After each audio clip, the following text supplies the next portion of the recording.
Welcome back, guys. Episode 6, Extra Crispy Podcast. We made it, baby. It's New Year's, January 1st, 2021. 2020 tried to finesse us. It tried to run us out of our pockets. But we got around that, and now it's 2021. Ain't no looking back. You feel me? 2021, baby. We celebrating. Look, I got my wine in my DBZ mug right here. If you're watching the video podcast, I got a DBZ mug, right? And it's a pretty sick mug, all right? So if you're just listening to audio, listen to that audio, and then go to my video on YouTube, XXTRA Podcast, and check out my mug, all right? It's sick. Normally I'm sipping on tea, but since it's New Year's, I'm sipping on some red wine.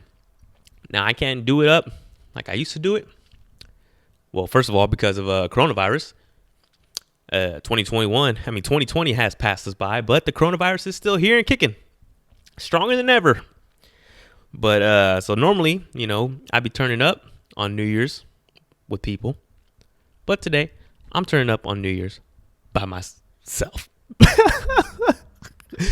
But it's still all good, baby. We in 2021, all right? All that 2020 bullshit is over. Anyways, so, pretty much me, I just been here with my family, my intermediate family, as in my kids and my girl, soon to be wife.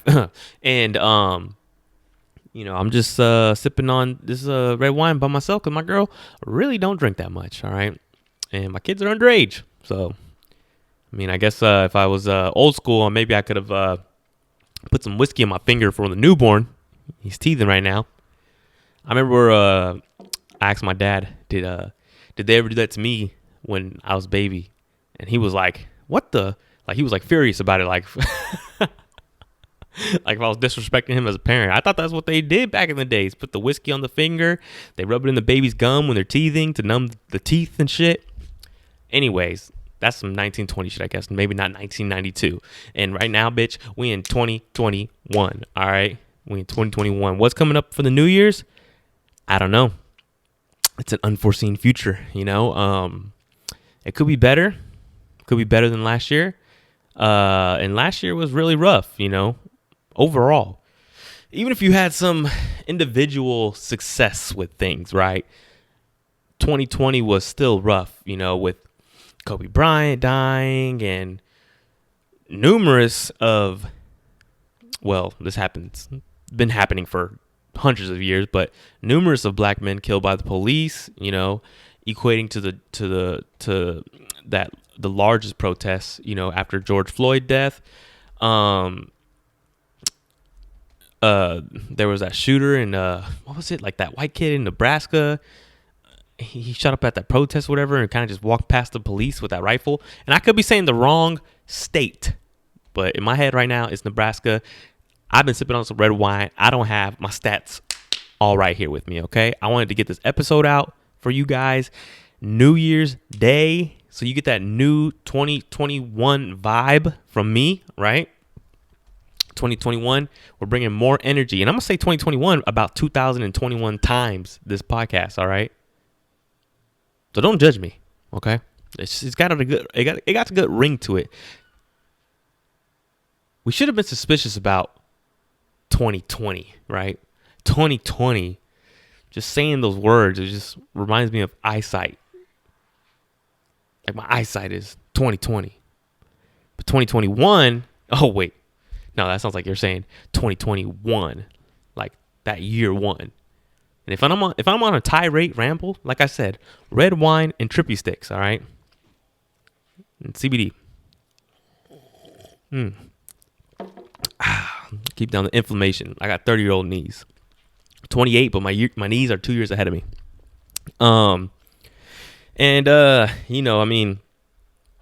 What else happened 2020? Well, the Lakers won the championship in the bubble.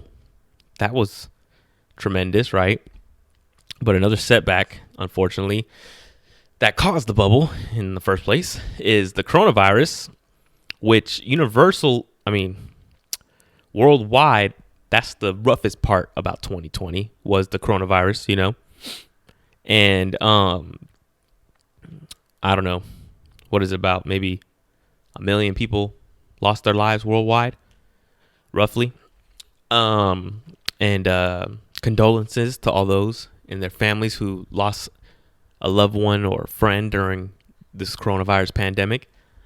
But hopefully in 2021, the first quarter of it is dealing with coronavirus, and then the rest of the 75% of the rest of the year, we're flourishing.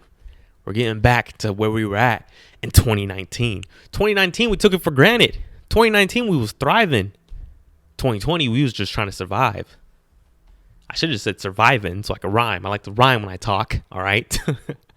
In my soul, I'm a rapper, okay? But in my mind, I'm a comedian, okay? I'm all confused and mixed up inside, all right? But 2021, we're bringing in more energy, more love.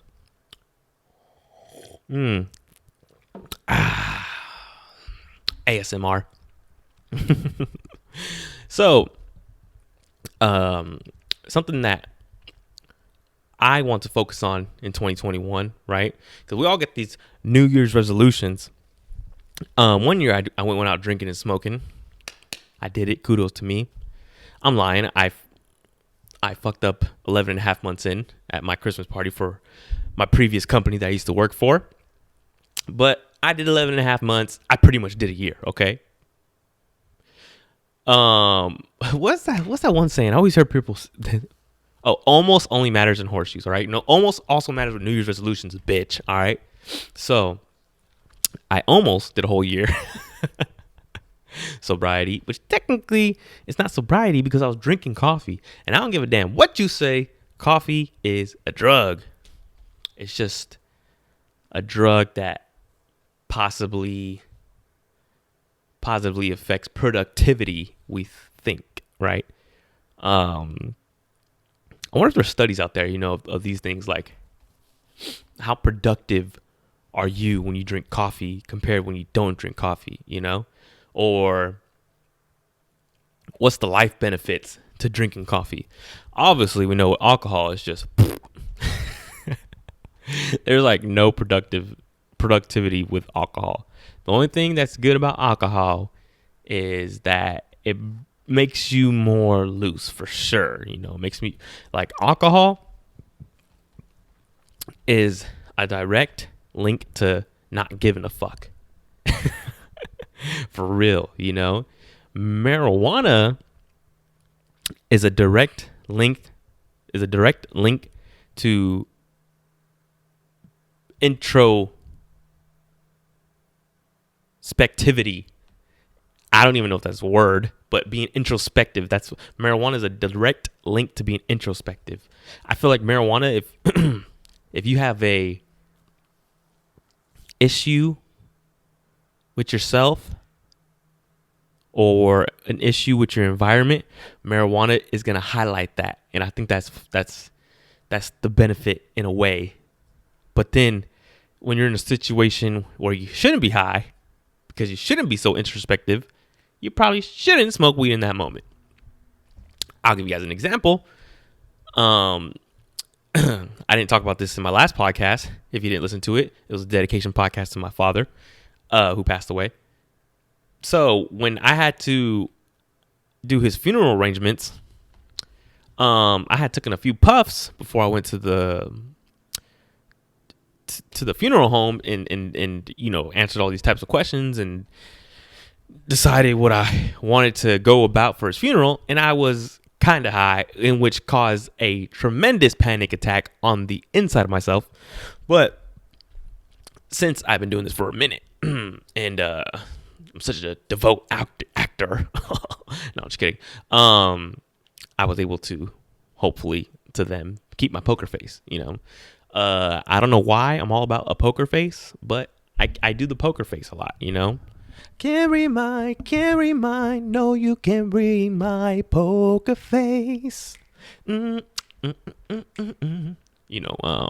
Actually, that song wasn't my jam, but one of my friends used to play it so much in his quote-unquote sexplore.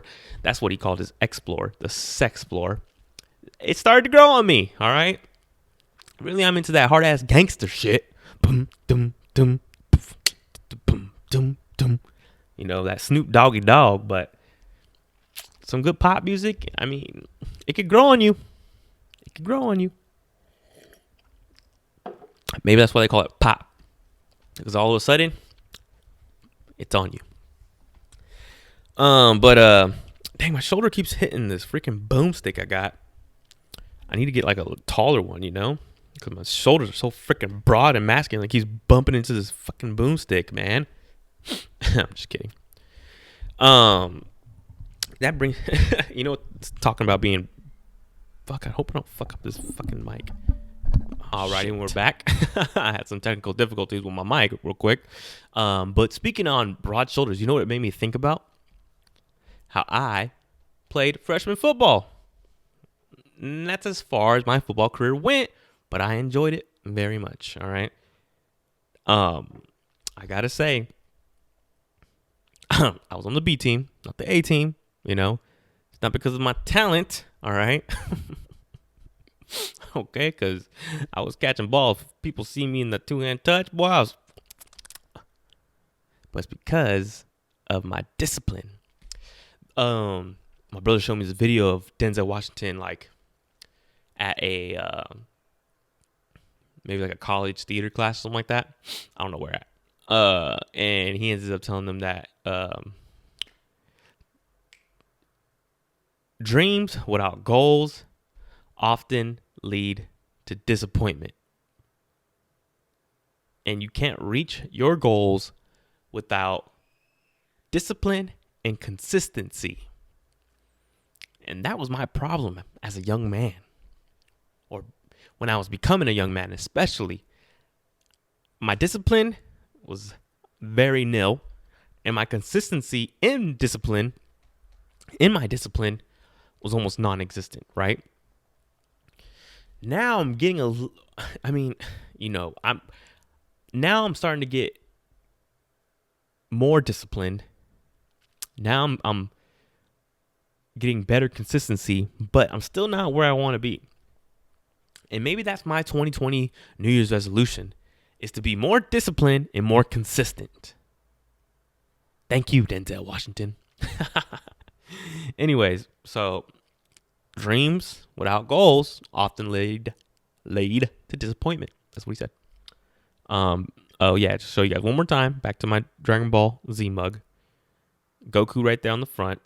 I didn't mean to say Dragon Ball Z because I don't know if it's copyright infringement, but fuck it.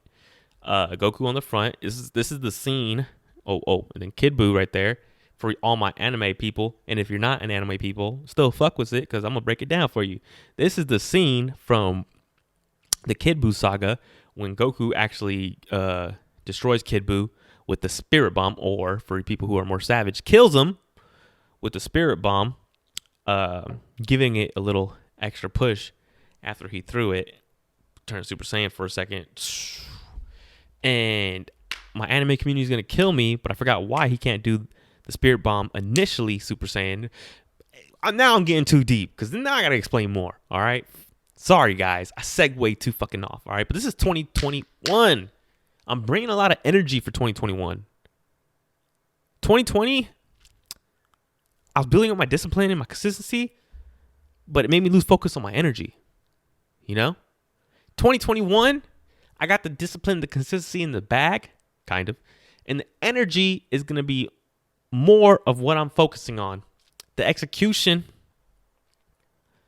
it's not all about just the process, right? The process that's the shaft. The execution is the climax, all right? So we need to start focusing on the execution too a little bit more. Now, I'm not going to lie, in the bed, I focus on the execution a lot. Anyways. Red wine. The only thing I don't like about red wine, which I like it, I just don't like the sugar that I kind of feel like I'm taking in, you know? I know it's New Year's, whatever the fuck, but if I'm going to drink a sugary drink, I'd rather have like an Oreo shake from Chick-fil-A. And no, Chick-fil-A is not sponsoring this podcast, okay? I know what you guys are thinking, all right? I'm plugging in Chick-fil-A because they're sponsoring me, but no, they're not giving me a fucking dime. Matter of fact, they probably took about $5,000 out of my pocket this year. Well, 2020. Forgot, it's 2021. 2020, Chick-fil-A took me for $5,000. I'm sure of it. Because I ate at Chick-fil-A probably more than anywhere else. Oh, or this side restaurant. It's like a mom and pop place. Uncle Pete's Cafe in Westminster. They're not sponsoring me either. I don't know. I keep name dropping, motherfucker. And no way sponsoring me. But one day they will be here. Because 2021, speaking things into existence. All right. We're speaking things into existence. And what are we speaking for? Success, enlightenment, contentment. Meaning, you want to achieve your goals.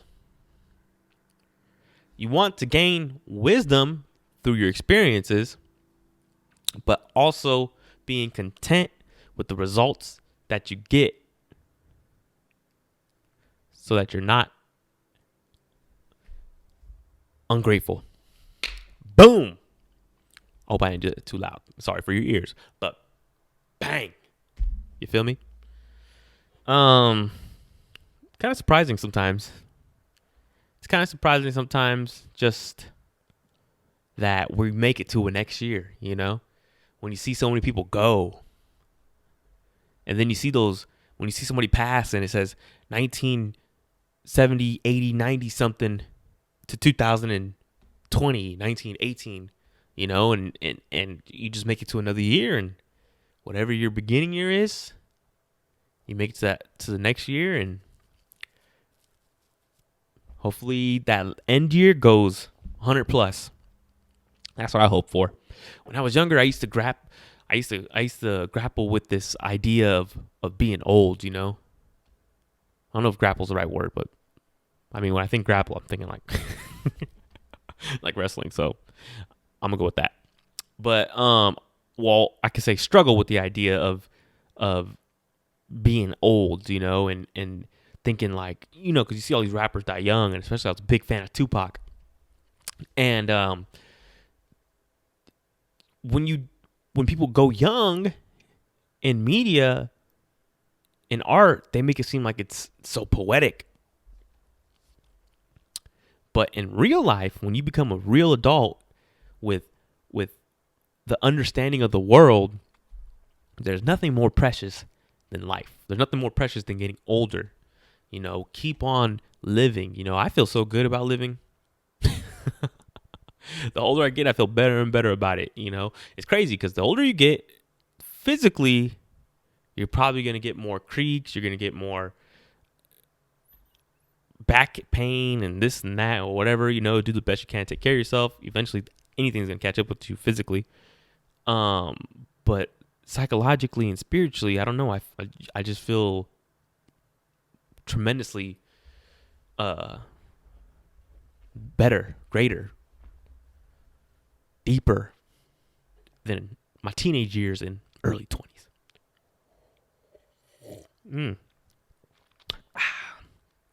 But hopefully I make it to 100 and something. Hopefully I break the record. That's what I pray for. What's the record? I don't know. Modern record, I'm sure it's like 122. Ancient record? Well, you better check the Bible or the Torah or the Quran. One of those religious texts. And speaking of the old times, right? I wonder if sexuality and like lust was always there at the same percentage as it is today. You know,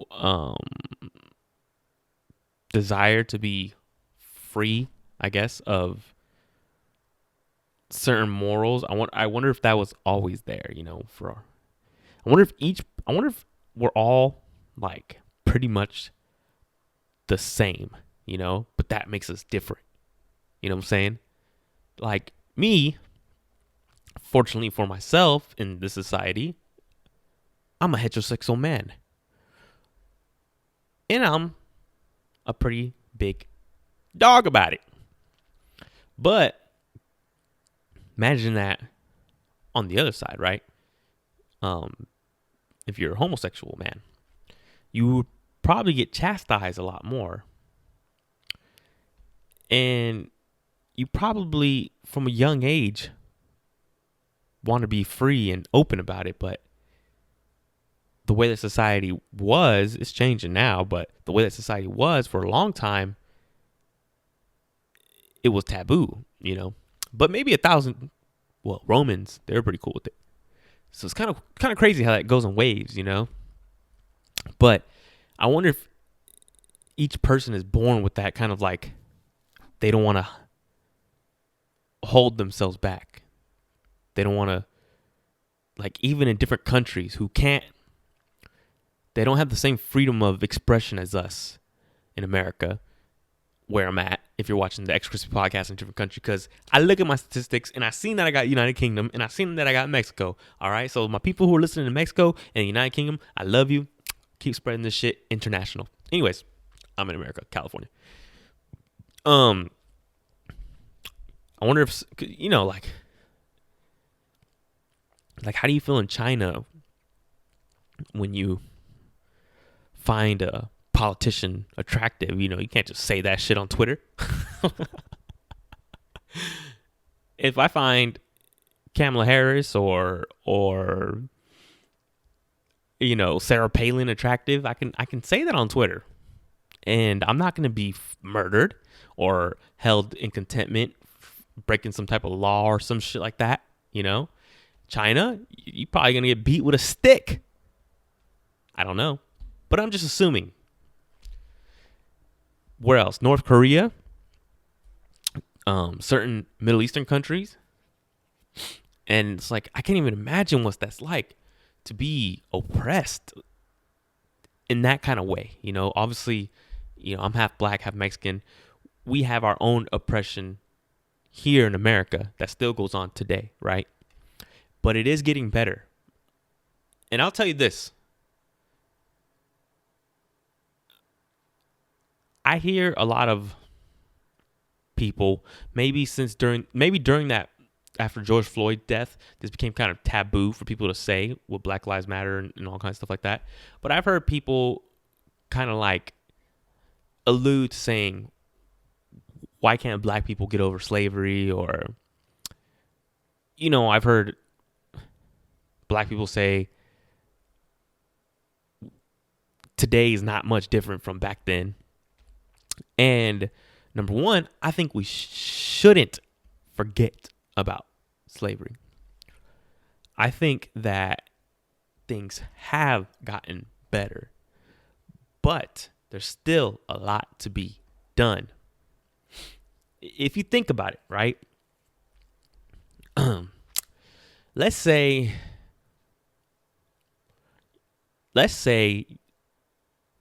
whatever race you are, or whatever, right?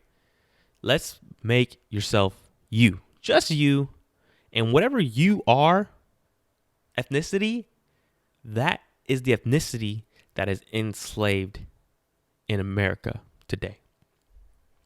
That is the ethnicity that is discriminated against worldwide. Let's not be confused, right? The transatlantic slave trade was involved with many different countries, European, Arabic. I'm not sure about Asian countries. I have to do more research about that. And even before then, there's been all kinds of atrocities against black people, as there has been against other ethnicities, right? But it continues on today with black people worldwide. So just take away the race, right? Whatever race you are as the listener right now, imagine whatever race you are is that race of substitute black people for you, right? If you're not black. And imagine people taking away your culture. Think about how far back your culture goes. Think about your grandma, your great grandma. Think about how far back it goes. If you could, you're taught it. You're taught it, even if it goes back 500 years. The only people who kind of have a similar disconnect to that is Hispanic people, Native Americans, right? So imagine you're in that black people, and you're in black people's shoes, right? Whatever ethnicity you are, and you're in slavery. You're enslaved. Your people are enslaved. You guys have a disconnect with your culture, and it goes on for 400 to 500 years in the greatest, in a continent that is newly discovered, and in a country that is going to be the most powerful country in the world in a short amount of time. And even when you guys get freed, there's still numerous of laws that are in place to keep you from raising your family, being safe, having the rights of every other man, woman that you see in this country, right? And even then, you guys fight, you guys get killed, you die, oppressed, locked up in chains, now in the prison system. Then the 60s, 70s come around and you can vote, but you're still discriminated against. You're still funneled to the ghettos.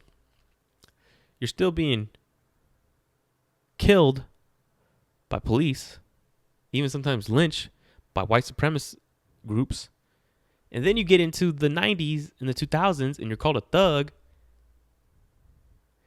just because the culture that you had to develop because of the oppression is what we see today in some American black cultures. You know,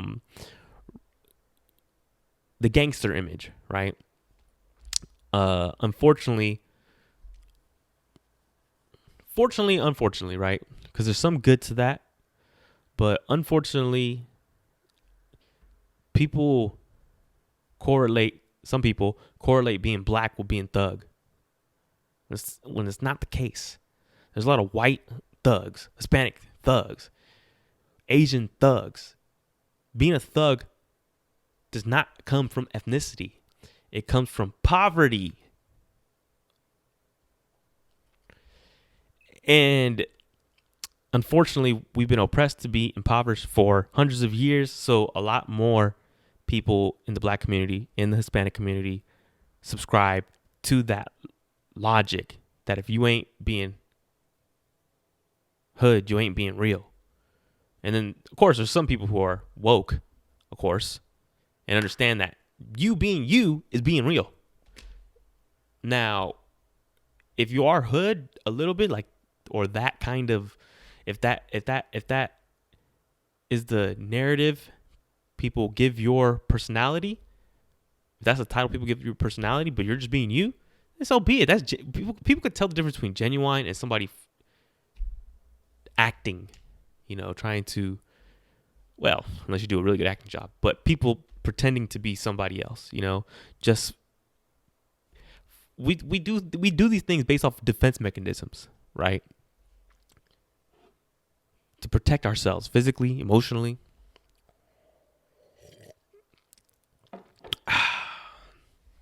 And all I'm saying is,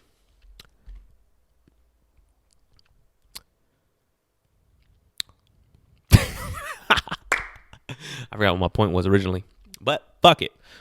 All we got to know is let's all treat each other equally. And I know a lot of people out there are doing that. And if you want to support black business, give back to the black community, subscribe and follow my podcast, motherfucker. So, let's It's a lot of weight on our shoulders, man. It's a lot of weight on our shoulders to be better than the previous generation, you know? White, black, Asian, Hispanic, Polynesian, Arabic. There's a lot of weight on all of our shoulders. And I honestly wish that I can speak every language because I love talking to people and gaining perspective. Now, the flip side to that, I would have a bunch of people calling me and shit. Sometimes I don't like to be called. I'd rather be text. I'm sure people can feel my pain out there, right? Sometimes you don't want to be called. You'd rather be text. And I'll talk to you if I ever see you face to face. I like talking the DMs too on Instagram, right? I like talking the DMs on Instagram. I like talking face to face in person. And I like talking through text message. Phone calls every now and then.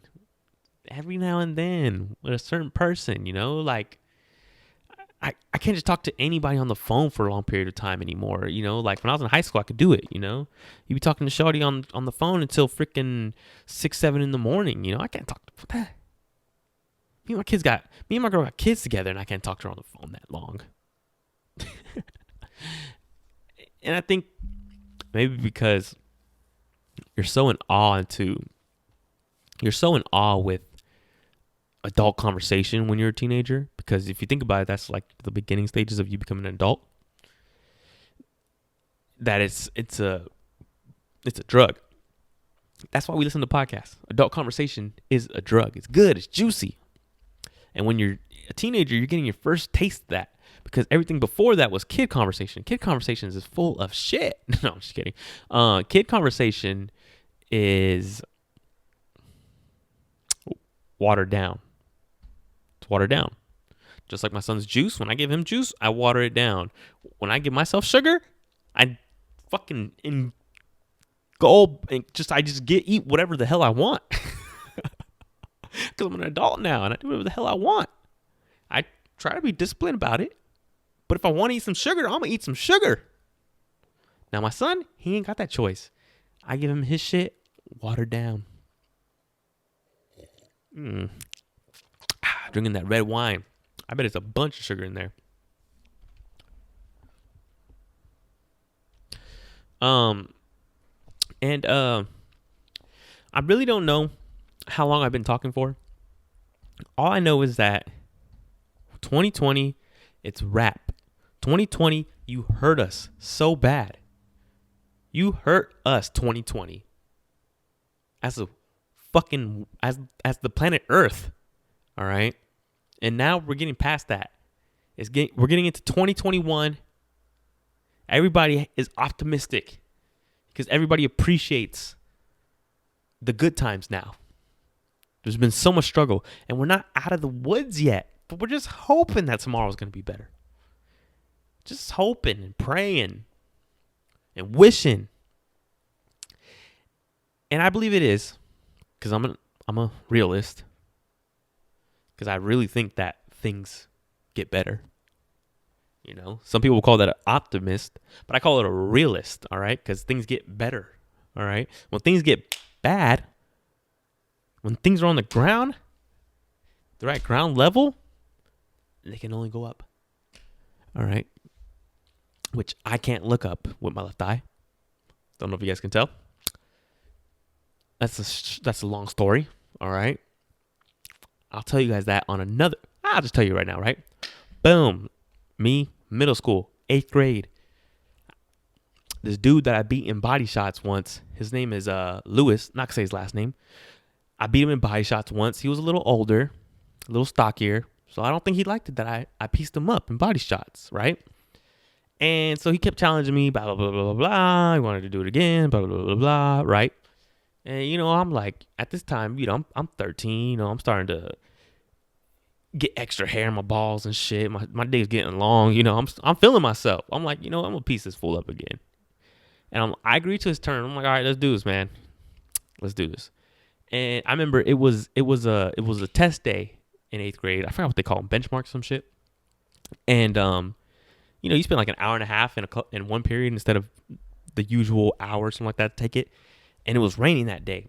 And we were going from first period to second period, take our benchmarks. So in between that, they're like, all right, let's do this, blah, blah, blah. We go to the boys' bathroom. It's raining. So we couldn't do it outside because we were trying to, well, first of all, you don't want to get seen. So that's another reason why you do it in the bathroom. But the first time I body shot him. I went body shots with him outside. But it was raining. So we go into the bathrooms. I got my man Ivan, Zishan, and I believe he's with this other guy named Lewis, who was a friend of mine too.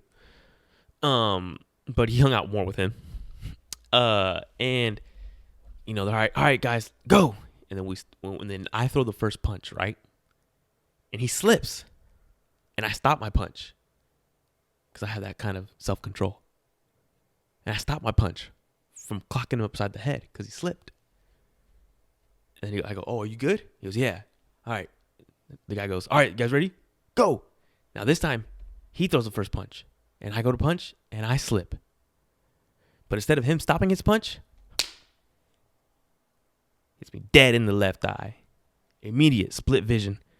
I couldn't see. Orbital fracture. Everything's purple and yellow. Maybe that's why I'm a Laker fan. Everything was purple and gold. Split vision. I couldn't see. I'm like this.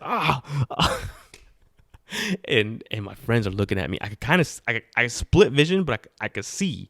But it's purple, like shades of purple and gold. And I could see the devastation on my friends' faces looking at me. As probably that my eyes were fucking crossed like this, even worse. And that's when I knew something was really wrong, you know? And at the same time, I think I had a concussion because I started getting nauseous. But this is when I started to feel myself, feeling like a man and tough. I didn't cry, but I did go to the nurse's office. I had my friend kind of like help walk me there to the nurse's office because I couldn't see, man. I was like this. I was like eyes closed. If you're looking at the YouTube video, you see me, bitch. If you're just listening to the audio, imagine. And I get to the nurse's office, and, you know, I ain't no snitch ass nigga. See, this is the type of shit I'm talking about, you know, being black. You just subscribe to these fucking dumbass things like being a snitch, right? I should have fucking told this motherfucker. But anyways, I ran into the bathroom stall when somebody came out and opened it. And that's how I fucking fractured my orbital. Not that I knew I fractured my orbital at this moment. Anyway, so dumbass nurse lady. Oh, just lay down. You'll be okay. Fucking idiot. So I just lay down and I tell her I'm feeling nauseous and shit. And she's like, okay, maybe you had a concussion. I'm going to call your dad. And my dad worked an hour and a half away from where I went to school at because he commuted to work. And so surprisingly, he got there super fast, way faster than I expected it. Which I was very relieved for that. And then right when my dad took me out of the school, right there in front of the school, I barfed. Blah. After that, I felt way better. We get in the car. He takes me to the ER. The whole entire time I have my head down because I can't see and my vision's all fucked up. And I'm in pain too. My eye hurts, obviously. But it didn't go black and blue because he just hit me so dead center. Like he didn't get all this, you know. He must have had small hands. But they were very pudgy. I remember that because he was kind of a thick guy. Anyways, I go to the hospital, and the whole time I have my eyes closed, I'm looking down, and I hear this fucking dude come in, screaming. You know, I'm in the ER, and I'm like, Dad, what's going on? You know, I'm asking my dad because he's my fucking eyes at this moment. And he's like, oh, some biker guy came in here with his thumb halfway cut off, you know, and he's like, oh, help me. And then the doctor's like, oh, how old are you? Do you drink or smoke? And he's like, yeah, I drink and smoke. I do all that. he's I remember him. He was like that, you know. And I wanted to look up and see, you know, because at that age, you know, you want to see that gory shit. But it hurt me so much to open my eyes that I just couldn't. And then anyway, so I lay down. Eventually, 6 hours later, the doctor sees me. And they do a, I don't know, MRI, CAT scan or whatever. And At first, I go home, we get a call back. Oh yeah, I don't know. It should go back to normal. It doesn't seem like there's a fracture. Blah blah blah blah. Another day or so goes by. Actually, it does look like there is a fracture. I don't know how we missed it. Blah blah blah blah. Blah. They ended up sending me to a surgeon, who I think wasn't an ophthalmologist. I can't remember exactly. He was like, I remember my neck surgeon because I had 4 surgeries over the span of like, I don't know, 10 years. But that first guy, I guess he kind of botched it a little bit. He wasn't exactly an ophthalmologist. I think he was a veterinarian. No, I'm just kidding. And he didn't do the right job. And because he fucked up the first one, my implant that I had to border off the break, the fracture, was like out of place. That my second surgeon had to go through scar tissue. Long story short, the scar tissue made it so difficult to relieve the muscle that was trapped inside of the fracture. That's what it was. My muscle was trapped inside of the fracture in my bone on my orbital. That's what enables me. I mean, that's what holds me back from looking up. So they were trying to free that, but they couldn't because of all the scar tissue in the way, and they can't really tell exactly what it is. What they can't tell exactly when it gets far back there, what's scar tissue and what's muscle. He said it's like a chicken. He said it's like, imagine a chicken in the chicken fat, but your incision's like this big, and they have to look through a hole like that. And if they cut your muscle, that's it. Your fucking eye, it's gonna be like a marble flipping through your head. So long story short, this is what I'm dealing with. Whatever. But even though I close this one, and I'm still looking up. I close my left eye, which is the one with the fracture. I use my right eye, and I'm still looking up because I'm looking up to 2020 because I'm a realist, man. Even when bad things happen, it's gonna get better. All right. This is the energy all 2021. We're gonna get these goals accomplished, people. We're gonna feel better. We're gonna move better. We're gonna make sweet love to our significant other. This is the XXKP podcast way. All right. Positive energy, good energy. And when the energy is bad and it's negative, you know what we do? We manifest that shit and we turn it into fucking fuel to power us through, knock down more walls, defeat our enemies, which is not each other. The enemy is Satan. But anyways, we want to manifest any negative energy into fuel and defeat our enemies. So, all my Krsipy Kritters out there who support me, support the podcast, check this stuff out every time I drop my shit. If you can, get others to follow the podcast, YouTube, Spotify, Apple. If you want to support me, guys, please subscribe to my podcast, XXTRA Podcast. I love you guys, Krsipy Kritters. We did it again. Episode 6. We out.